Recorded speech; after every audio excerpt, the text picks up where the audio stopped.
wabarakatuh. Alhamdulillah, alhamdulillahilladzi anzala 'ala wa lam yaj'al lahu 'iwaja. Wassalatu wassalamu ala nabiyyina Mustafa wa ala alihi wa ashabihi as-sidqi wal wafa. Allahumma salli wa sallim ala nabiyyina Muhammadin wa ala alihi wa sahbihi wa sallim ajma'in, amma ba'du. Hadirin Bapak Ibu, saudara sekalian, jamaah salat subuh rahimakumullah. Alhamdulillah, bersyukur kepada Allah Subhanahu wa taala atas segala nikmat-nikmatnya. Alhamdulillah, di pagi hari ini Allah turunkan rahmat-Nya, yaitu berupa hujan. Semoga hujan yang Allah turunkan memberikan berkah dan membawa manfaat.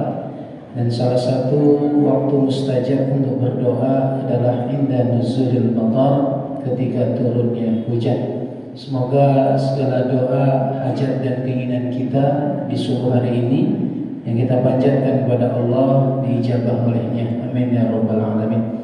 Tak lupa salat bering salam kita hatur sanjungkan kepada Nabi kita Muhammad sallallahu alaihi wasallam. Biqauli Allahumma shalli ala sayyidina Muhammad wa ala ali sayyidina Muhammad. Bapak Ibu Allah Subhanahu wa taala, alhamdulillah di hari yang penuh berkah, Sayyidul Ayyam, hari Jumat ini kembali saya bersilaturahmi bersama Bapak Ibu jamaah Masjid Darul Ihsan pada kajian subuh yang sejatinya hari ini biasanya diisi oleh Ustaz Abu Humairah, tapi karena beliau berkenan hadir, oleh karena itu inisiatif dari pengurus bagian dakwah kemudian menghubungi saya untuk tetap adanya kajian di hari Jumat pagi. Jadi sekali lagi bukan berganti Bapak Ibu, saya hanya mengisi kekosongan saja karena diminta oleh pengurus, oleh karena itu saya hadir bersama Bapak Ibu sekalian. Dan permintaan dari bagian dakwah kembali, yaitu seperti yang dibahas ketika kultum tarawih kemarin, yaitu tentang fikih muamalah. Entah karena bagian dakwahnya sekarang berubah profesi menjadi pedagang atau tidak, inilah ternyata yang diminta. Akan tetapi jamaah Allah Subhanahu wa taala itu hanya husnuzon saya saja, Tapi tentunya kita sebagai manusia, makhluk sosial yang mana tidak bisa memenuhi kebutuhannya sendiri dan bergantung kepada orang lain dalam pemenuhan kebutuhan. Dan yang paling kita rasakan adalah bagaimana kita memenuhi kebutuhan kita satu sama lain, yaitu dengan proses akad yang disebut dengan akdul bai', yaitu akad jual beli. Jamaah Allah Subhanahu wa taala, tentu proses jual beli dari zaman ke zaman, dari generasi ke generasi itu berubah seiring dengan bergantinya waktu. Sebagaimana di zaman dulu bahwasanya dalam memenuhi kebutuhan kita satu sama lain, yaitu dengan cara yang disebut dengan barter, yaitu tukar menukar sesuatu dengan sesuatu. Dalam bahasa fikih disebut dengan mubadalatu malin bimalin, pertukaran antara suatu benda dengan benda yang lain. Namun kemudian tentu ini akan mengalami perubahan seiring berjalannya waktu dan akan ada banyak kesulitan. Bayangkan jika saja sistem jual beli barter dari dulu sampai sekarang tetap berlaku, maka mungkin kita akan mengalami kesulitan. Seorang petani yang punya bahan makanan pokok seperti beras, ketika dia ingin menukar berasnya dengan lauk pauk seperti ikan, maka dia harus mencari seorang nelayan dengan membawa berasnya menuju tempat nelayan. Demikian juga seorang nelayan yang punya banyak stok ikan, tak mungkin dia makan ikan terus tanpa adanya yaitu nasi atau beras, maka dia akan mencari seorang petani untuk ditukar dengan beras. Demikian juga contoh-contoh yang lain. Maka seiring berjalannya waktu kemudian barang itu ditukar dengan iwat. Apa itu iwad? Iwad artinya pengganti yang memiliki nilai.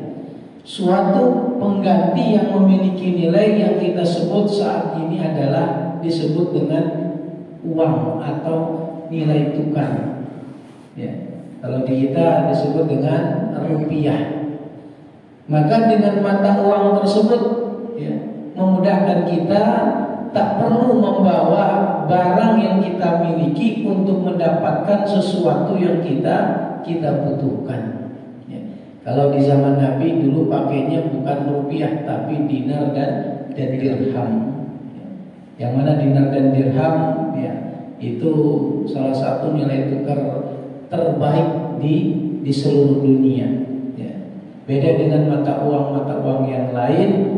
Kenapa? Karena akan mengalami inflasi dan lain-lain sebagainya. Seperti saat ini kita punya rupiah, ya, ketika ditukar dengan dolar, satu lembar dengan nilai $1 bisa ditukar rupiah dengan uang rupiah berlembar-lembar. Berapa sekarang nilai tukar rupiah ke dolar, Pak? Ada yang update? 12.000. Iya. Info terakhir yang saya dapatkan itu 14.750 rupiah, hampir mencapai 15.000. Ya.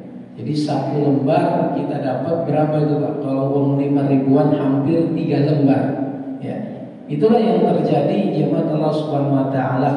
Ya. Jadi oleh karena itu sering berjalannya waktu, bergantinya zaman, maka kemudian, ya, jual beli atau nilai itu bisa menggantikan suatu benda, dan itu berjalan alhamdulillah hingga sekarang. Nah, jemaah Allah Subhanahu wa taala, namun kemudian terkait dengan pemenuhan kebutuhan dalam transaksi jual beli pun sekarang mengalami perubahan. Ya, yang mana perubahan ini sudah diprediksikan oleh para ulama kita. Oleh para ulama kita, wabil khusus yaitu para ulama madhab, Imam Hanafi, Imam Maliki, Syafi'i dan Hambali, yang mana mereka hidup itu kurang lebih di tahun 200 sampai 900 Hijriah, atau tepatnya pada masa kekhalifahan Bani Abbasiyah.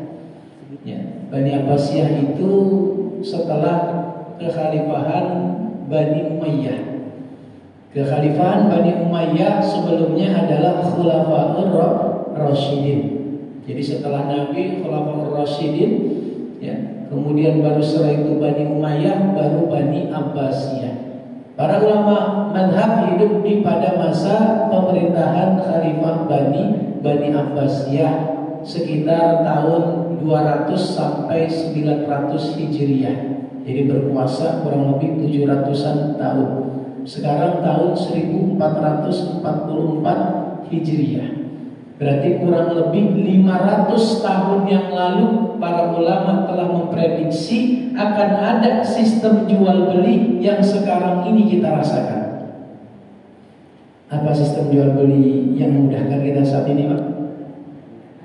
Jual beli online. Ya. Tidak bisa dipungkiri, jual beli online salah satu sistem jual beli yang sangat digemari oleh umat manusia saat ini. Ya, bahkan dalam sistem jual beli online sekarang mengalami yaitu, ya, perubahan agar semakin mudah. Mungkin dulu hanya lewat Facebook, mungkin dulu hanya lewat WA, sekarang sudah memakai aplikasi belanja online yang sampai saat ini, ya, menjamur. Mulai dari dulu kalau yang levelnya internasional itu apa aplikasinya, Pak? Amazon. Ya, Amazon. Ini yang levelnya, ya, internasional. Sekarang yang levelnya nasional atau regional di Indonesia juga sudah mulai berjamur. Apa saja, Bu? Ibu-ibu yang paling paham nih. Ya, banyak, ya. Sampai ada satu aplikasi belanja online, berdasarkan survei, dalam waktu 1 hari itu tercatat transaksi jual beli sebanyak 2 juta barang atau item. 2 juta transaksi dalam waktu 1 hari di satu aplikasi belanja online. Bayangkan 2 juta, ya, subhanallah. Dan ternyata memang dari angka ini kita dapati bahwasanya penduduk negeri kita termasuk, ya, penduduk yang konsumtif. Ya, ini tak bisa dipungkiri lagi. Nah, jemaah Allah Subhanahu wa taala, bagaimana sistem transaksi dalam belanja online?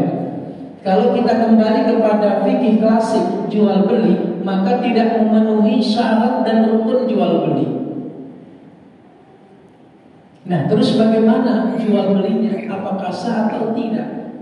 Sebagaimana yang kita pahami, suatu amaliyah, suatu amalan, suatu muamalah ketika tidak memenuhi syarat dan rukunnya, maka tidak sah amaliyahnya. Beda dengan sunnah-sunnahnya amalan. Kalau sunnah-sunnahnya itu hanya untuk pelengkap, hanya untuk keutamaan pahala saja. Ya. Contoh misalnya kita sholat.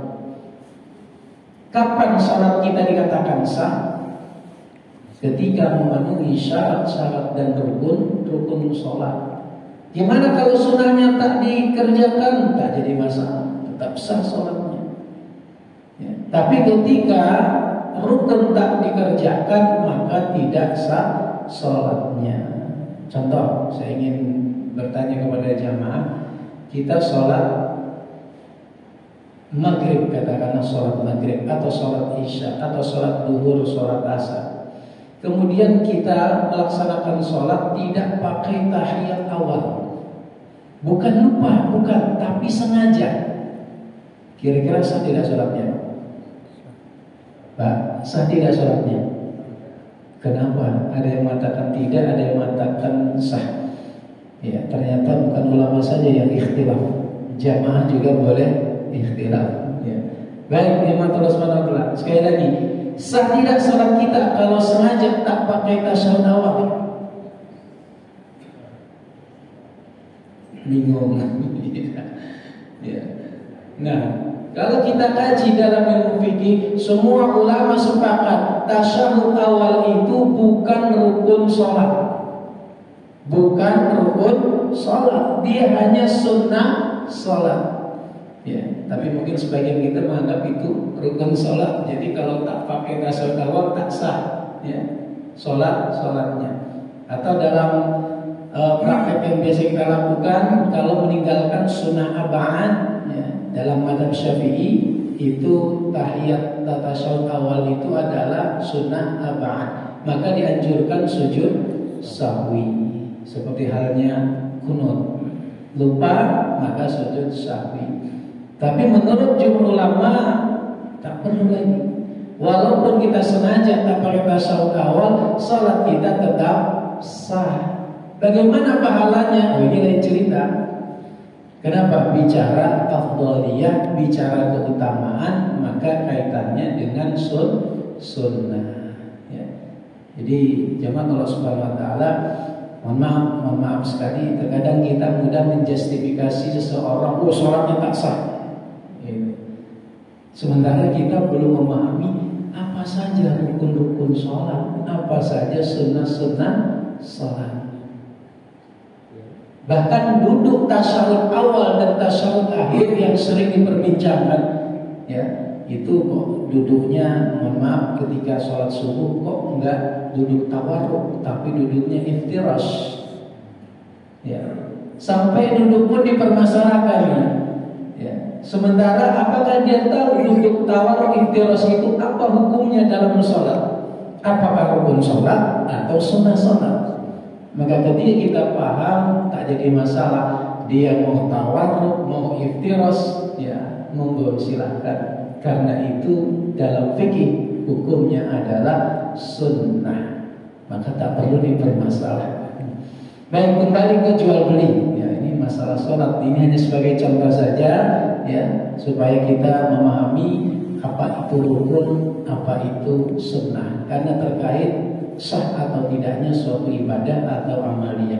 Nah, jemaah Allah Subhanahu wa taala, dalam praktek jual beli secara klasik ya, bahwasanya suatu jual beli itu harus memenuhi yang namanya rukun dan syaratnya. Syarat atau rukun-rukun jual beli yang pertama adalah al-aqidaini ya. Rukun jual beli adalah adanya dua orang yang melakukan akad antara si penjual dan pembeli. Kemudian yang kedua al-mahqudu alaih, barang yang diperjualbelikan. Dan yang ketiga adalah as-sighah, yaitu sighah atau disebut dengan akad, serah terima barang ya. Pas ada ketemu langsung, contoh seperti bapak atau ibu yang beli barang di pasar ya. Biasa di sini kan dulu ada pasar kaget ya, langsung datang ketemu penjualnya, ada barangnya, ada akadnya, bahkan harga pun jelas. Nah, bagaimana dengan sistem online? Berarti tidak memenuhi syarat ya. Syarat barang yang diperjualbelikan adalah yang pertama taharatul ain, barangnya suci, bukan barang yang najis. Yang kedua al-intifa'u bihi, barangnya bisa dimanfaatkan atau ada nilai manfaatnya. Yang ketiga milkiyatul aqid lahu, barangnya milik si penjual. Dalam transaksi online banyak penjual yang punya lapak itu dia tak punya barang. Dia hanya posting gambar saja. Ya, di lapak jual belinya dia posting hanya gambar, tapi dia tak punya barang. Berarti tidak masuk syarat jual beli. Maka kalau menurut sistem jual beli klasik tidak sah jual belinya ya. Kemudian al-qudratu ala taslimihi, barang bisa diserah terimakan. Kalau kita belanja ke pasar langsung ya, ketemu akad, langsung kasih uangnya, langsung kita terima barangnya. Nah, jual beli online apakah langsung? Tidak ya. Kemudian yang kelima al-ilmu bihi, barang yang diperjualbelikan harus diketahui. Apa yang diketahui? Ukurannya, jenisnya, volumenya, warnanya. Jadi harus detail. Itulah syarat-syarat barang yang diperjualbelikan. Sementara dalam transaksi online banyak atau ada beberapa yang tidak sesuai dengan syaratnya. Nah, bagaimana terkait dengan hal ini? Sementara kita di zaman ini tak terlepas dari transaksi jual beli dengan menggunakan sistem online. Maka jemaah Allah Subhanahu wa taala, kalau kita menggunakannya akad jual beli yang klasik, tentu jual beli online itu hukumnya tidak sah ya. Maka tidak sah berarti ya hukumnya berbeda lagi. Nah, jemaah Allah Subhanahu wa taala, ternyata terkait jual beli online sejatinya para ulama sudah membahas hal tersebut. Sudah membahas tentang transaksi tersebut dengan akad bukan bai yang seperti biasa, tapi menggunakan aqdus salam, yaitu akad salam. Namanya akad salam ya. Mungkin sebagian jemaah ada yang baru tahu akad ini ya. Apa itu akad salam? Ta'rifuhu as-salamu yusamma as-salaf. Salam itu disebut juga dengan salaf. Apa arti salaf, Pak? Pak, ngantuk, Pak. Ini hujan-hujan ya, nanya tidur nih ya habis itu. Ya, atau saking khusyuknya sampai terdiam ya. Baik, saya akan buat kajian ini biar interaktif, Pak ya. Jadi biar nggak ngantuk. Ada istilah salam, itu menurut penulis kitab fikih ini disebut dengan salaf. Apa sih pengertian salaf?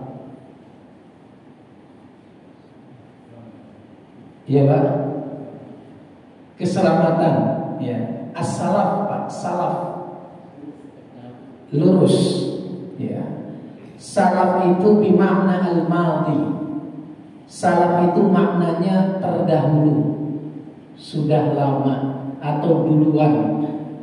Nah, dari kata ini, akad salaf itu adalah akad suatu nilai yang dikasih lebih dulu daripada barangnya.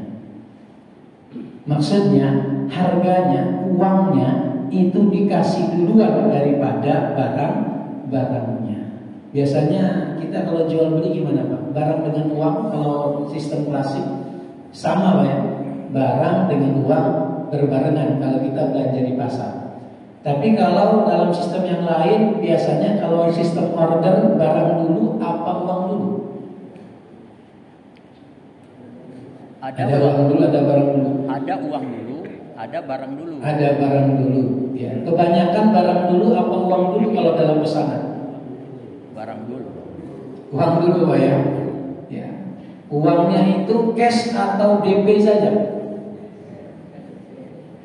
Ada DP, ada cash. Ya. Baik, jemaah Allah Subhanahu wa taala. Dalam fikih ini akadnya beda. Pakai DP akadnya namanya beda. Enggak pakai DP, uang dulu akadnya beda. Barang dulu juga beda akadnya. Tapi kita taunya udah pokoknya jual beli saja. Ya. Hanya jual beli saja, pokoknya selesai gitu. Karena kita lebih cenderung ya akad itu lebih cenderung kepada kebiasaan. Lebih cenderung kepada yang penting sama-sama paham. Ya. Yang penting sama-sama menguntungkan. Ya. Tapi jemaah Allah Subhanahu wa taala tentu kalau ini sama-sama amanah orangnya. Sedangkan tak semua orang itu amanah. Nah, bagaimana mengantisipasi orang-orang tak amanah tersebut? Ya. Maka dengan adanya berbeda-beda akad, ini salah satunya untuk mengantisipasi hal-hal yang disebutkan tadi. Baik, kita lanjutkan ke as-salam. Apa itu bay'us salam? Wa huwa bay'u syai'in mausufin fi dhimmati bisamanin mu'ajjalin. Jual beli salam itu adalah jual beli suatu benda mausufin yang tertentu khusus, ya, kriterianya sudah jelas. Kemudian fi dhimmatin bisamanin mu'ajjalin, yang mana barangnya belum ada, bisa manin mu'ajjalin, dengan harga atau pembayaran yang didahulukan. Itu pengertian bay' as-salam. Nah, ini kan seperti jual beli online dalam aplikasi. Kita beli suatu benda, kita tak tahu bendanya, barangnya ada atau tidak. Yang penting kita tahu gambarnya, kemudian tahu kriterianya, berapa jumlahnya, ukurannya, dan seterusnya secara detail. Kemudian apa? Dengan mengetik OK, atau bahasanya apa di aplikasi Pak? Check out lah ya. Check out, ya. Kemudian terjadi akad. Apa yang harus kita lakukan berikutnya adalah melakukan pembayaran. Ya. Pembayarannya pun sekarang beraneka ragam. Bisa dengan sistem transfer, bisa bayar via Indomaret, Alfamart, atau dengan uang elektronik, OVO, dan lain-lain sebagainya, ya. Atau dengan cara yang terbaru, yaitu pakai pay letter. Oh, ini ada akad lagi nih Pak. Ya. Kenapa? Karena pay letter sistemnya apa? Hutang. Ya. Ada lagi COD dan lain sebagainya. Ya, kita kan nggak mau tahu. Yang penting barang datang, ya, proses transaksi selesai. Ya. Maka jemaah Allah Subhanahu wa taala, kita bahas tentang salam dulu, yaitu dengan pembayaran yang didahulukan. Kita transfer, kita kirim uangnya, baru kemudian barang akan dikirim. Nah, itu disebut dengan bay'us salam. Nah, apakah yang seperti ini ada zaman dulu? Tentu para ulama kemudian mengkaji hal ini, pastilah ada referensinya, pastilah ada dalil atau rujukannya. Di dalam kitab ini jelaskan masyru'iyatuhu, disyariatkannya jual beli salam Karena ada di dalam hadis qala Ibnu Abbas, sahabat Ibnu Abbas radhiyallahu anhu berkata, asyhadu anna salafal madmum ila ajrin qad ahallallahu fi kitabihi wa udhina fihi. Aku bersaksi, kata Ibnu Abbas, bahwasanya jual beli salam ya, adalah jual beli yang dihalalkan oleh Allah Subhanahu wa taala, sebagaimana juga dijelaskan dalam kitab Al-Quran dan diizinkan untuk melaksanakannya. Summa qara'a, kemudian Ibnu Abbas membaca qauluhu ta'ala, firman Allah Ta'ala, ya ayyuhalladzina amanu idza tadayantum bidainin ila ajalin musamma faktubu. Surah Al-Baqarah ayat 282, yang artinya, wahai orang-orang yang beriman, idza tadayantum bidainin, apabila kamu mengadakan suatu transaksi, bidainin dengan yaitu tempo atau dengan ditunda, baik pembayarannya ataupun barang yang dibelinya, ila ajalin musamma, dalam waktu tertentu, faktubu, maka catatlah ya, maka tulislah. Ini masih secara umum dalilnya ya. Kemudian warawa al-Bukhari wa Muslim, Imam Bukhari dan Imam Muslim meriwayatkan hadis anna Nabiyya sallallahu alaihi wasallam qadama al-Madinah, bahwasanya Nabi ketika sampai ke Madinah, wa hum yaslifuna fis simari as-sanata was-sanatain, beliau mendapati penduduk Madinah melakukan transaksi jual beli kurma untuk 1 atau 2 tahun yang akan datang. Jadi dia beli kurma ya, uangnya sudah dikasih dulu ya, ibaratnya tadi di DP lah. Tapi ini bukan di DP, dibayar cash semuanya ya. Beli kurma tapi untuk masa panen tahun depan atau 2 tahun yang akan datang. Ini yang terjadi di Madinah ketika Nabi hijrah ke Madinah. Faqala, kemudian Nabi berkata, man aslafa falyaslif fi kailin ma'lumin wa waznin ma'lumin ila ajalin ma'lumin. Kata Nabi, barang siapa yang melakukan jual beli salam tadi, memesan suatu barang ya, yang pembayarannya didahulukan cash, fi kulli kailin, maka harus ditetapkan takarannya, wa waznin maklumin, dan timbangannya, ila ajalin maklumin, dan ditentukan waktu penyerahan barangnya. Kira-kira yang ini cocok nggak jual beli online ya? Ya, kita pesan barangnya, sudah kita pilih, sudah jelas ukurannya, jumlahnya, kriterianya ya. Kemudian apa? Barangnya ditentukan, masa pengiriman ya berapa? Biasanya estimasi 4 sampai 5 hari. Ya. Jadi ternyata hal ini sudah pernah dilakukan ya di zaman Nabi sallallahu alaihi wasallam. Akan tetapi satu hal yang harus ya diperhatikan dalam jual beli online, harus detail. Harus detail ya. Tak bisa kita hanya modal saling percaya. Kenapa? Karena manusia itu ya terkadang nggak stabil ya. Kalau lagi aman ya dia amanah, kadang-kadang kalau lagi kepepet ya lain cerita ya. Maka banyak terjadi penipuan-penipuan dalam jual beli online. Maka dengan adanya aplikasi-aplikasi belanja online itu meminimalisir. Kenapa? Karena di aplikasi itu ada peraturannya. Barang yang tidak sesuai dengan kriteria boleh dikembalikan, boleh. Tapi syaratnya harusnya Bapak unboxing ya, harus di video ya. Jadi boleh di return, boleh dikembalikan kalau tak sesuai dengan pesanan. Nah, pengembalian pesanan dalam bab fikih disebut dengan khiyar. Apa itu khiyar? Khiyar itu pembatalan transaksi. Dan khiyar ada 4 macam. Yang pertama khiyar majlis, yang kedua khiyar aib, yang ketiga khiyar yaitu syarat, dan yang keempat khiyar tadlis.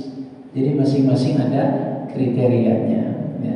Baik jemaah Allah Subhanahu Wa Taala, kayaknya tidak seru kalau saya terus yang menjelaskan. Ya, barangkali ada jamaah yang mungkin ingin sharing, diskusi atau tanya jawab terkait materi kita. Bay'us salam, akad jual beli dengan metode salam, monggo dipersilakan. Ada yang dibahas Pak? Tidak ada. Ustaz.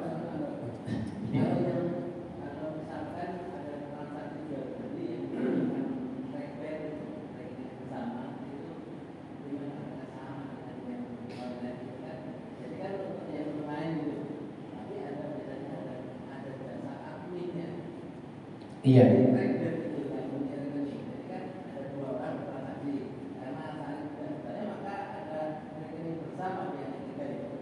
Iya, baik. Ya, seperti jual beli online Pak ya. Jadi ada adminnya. Iya. Jemaah Allah Subhanahu Wa Taala, bagaimana transaksi dengan menggunakan rekening bersama untuk menjaga saling kepercayaan Pak ya, untuk menjaga kepercayaan.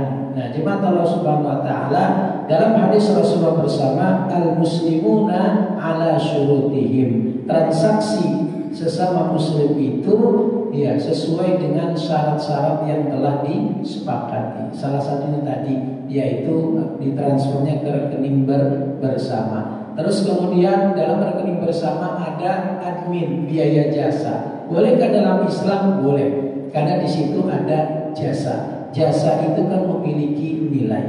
Maka transaksinya sama ya. Kalau untuk barang itu sama, harganya sekian, harganya 10.000. Ternyata ketika kita transaksi atau transfer harus 12.500 gitu ya. Ada admin 2.500, maka ini biaya jasa. Boleh, boleh, karena jasa itu juga ada harganya.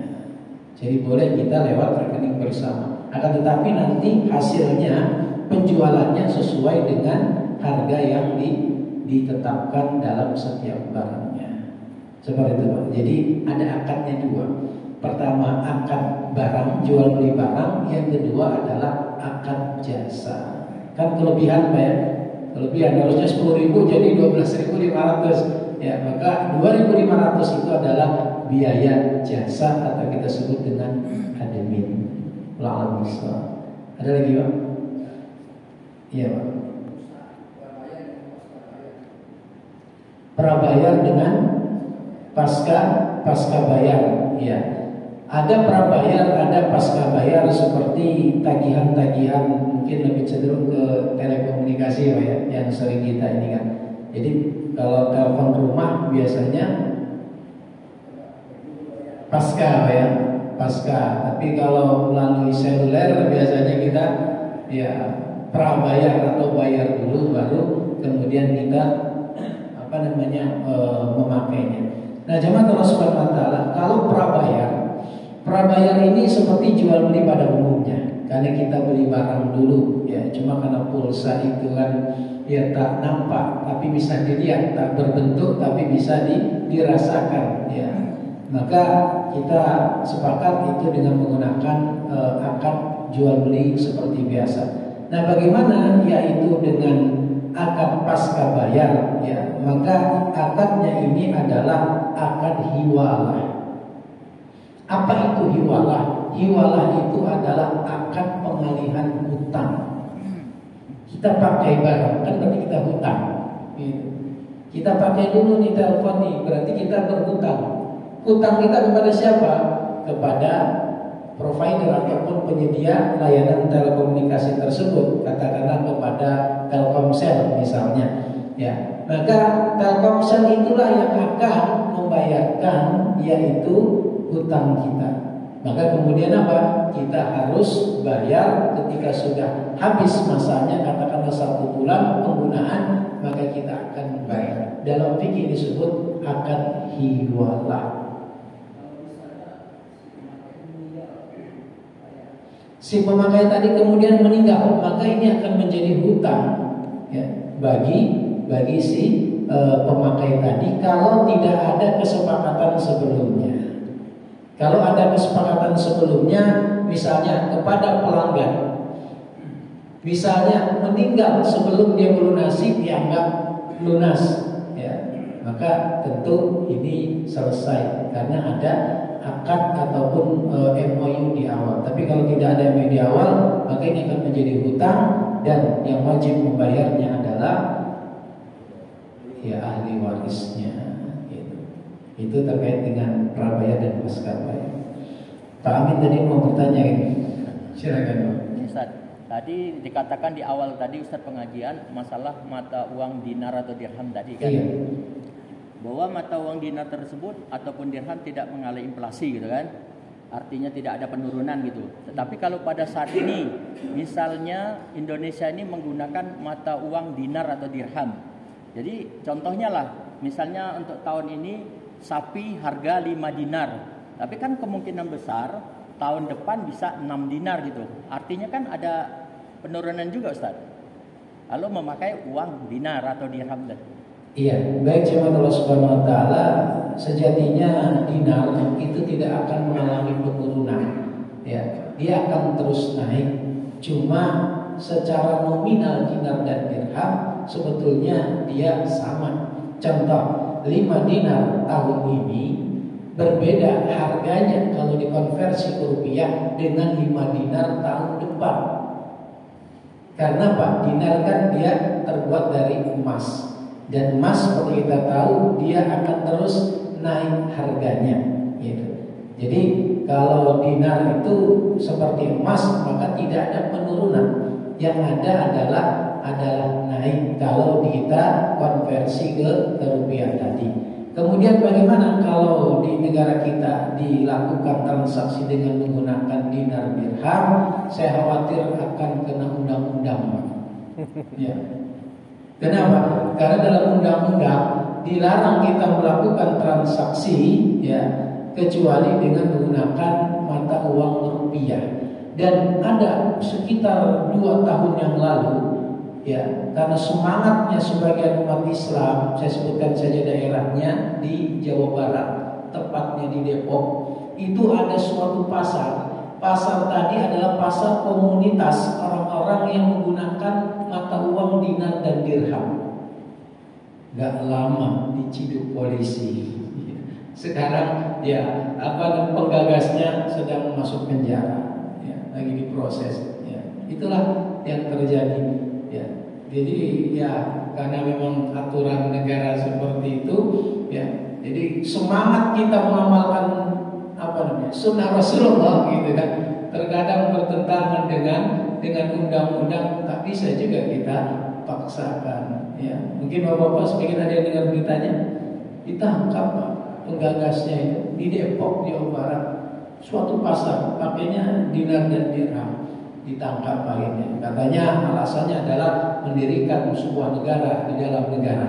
Nah, itu kena pasal. Ya. Jadi jemaah Allah Subhanahu wa taala ya seperti itu. Tapi tak menutup kemungkinan juga sekarang banyak di bank-bank khususnya syariah difasilitasi menabung dengan mata uang dinar. Tapi itu hanya sebagai perantara saja. Tetap saja kita nabungnya pakai rupiah, cuma dikurskan dengan dinar. Jadi di tabungan rekening itu ininya 1 dinar, 2 dinar, bahkan ada 1/4 dinar juga ada. Ya, karena ya nama lain dari tabungan emas gitu. Nah itulah jemaah Allah Subhanahu wa taala terkait dengan dinar dan dirham. Cukup Pak? Ada lagi? Iya, silakan.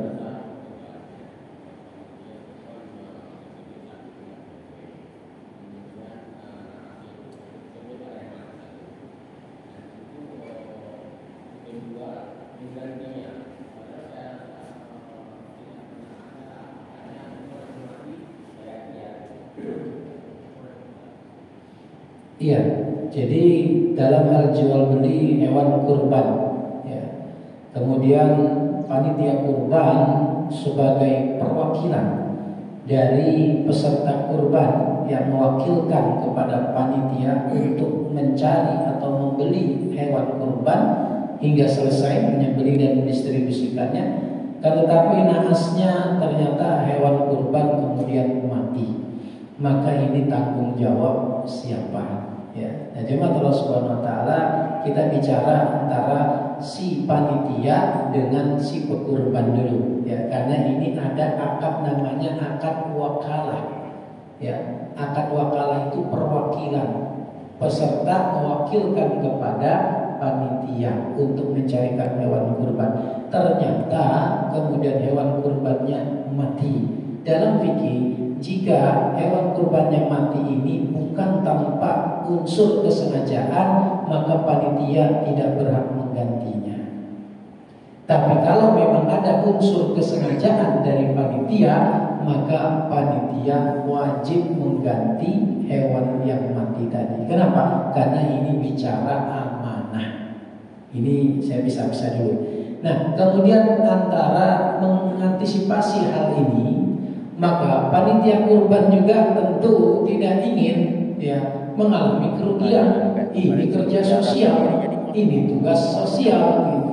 Udah itu kena pula dituntut sama jamaah karena hewan kurbannya mati, maka panitia pun melakukan akad kepada penjual hewan kurban. Gimana Pak?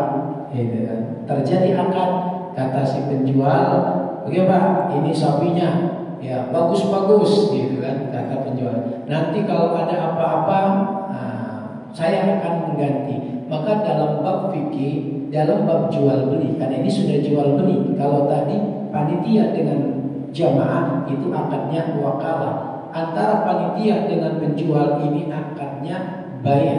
Dalam baik ada disebut dengan khiyar yang tadi saya sampaikan. Khiyar itu adalah opsi pembatalan transaksi jual beli walaupun transaksi sudah selesai, barang diterima, uang diserahkan. Maka dalam fikih Islam ada kesempatan jika terjadi sesuatu dilakukan pembatalan atau penggantian barang. Khiyar ada 4. Yang pertama khiyar majlis. Khiyar majlis itu adalah pembatalan transaksi jual beli yang sudah terjadi selama masih ada di majlis jual beli. Pernah kita mengalami? Bapak pernah mengalami khiyar majlis? Belum? Oke, saya contohkan. Mungkin sudah, tapi mungkin contohnya Bapak ke supermarket atau ke tempat-tempat jual beli, kita beli barang, kemudian dikasih struk, ya. Di bawahnya itu pernah nggak kita baca? Di struk itu ada kan harga, terus di bawahnya ada tulisan. Apa kira-kira tulisannya Pak?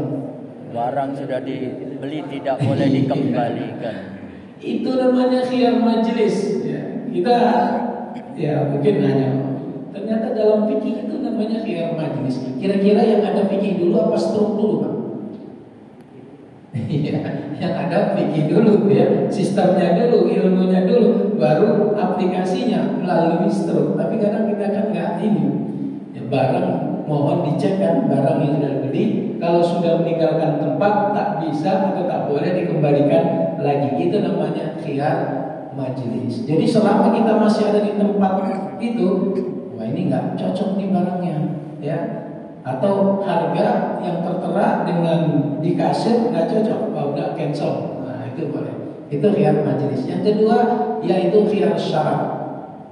Khiyar syarat, ya, ini adalah si penjual memberikan si pembeli memberikan syarat. Terjadi syarat antara kedua pelaku jual beli tadi.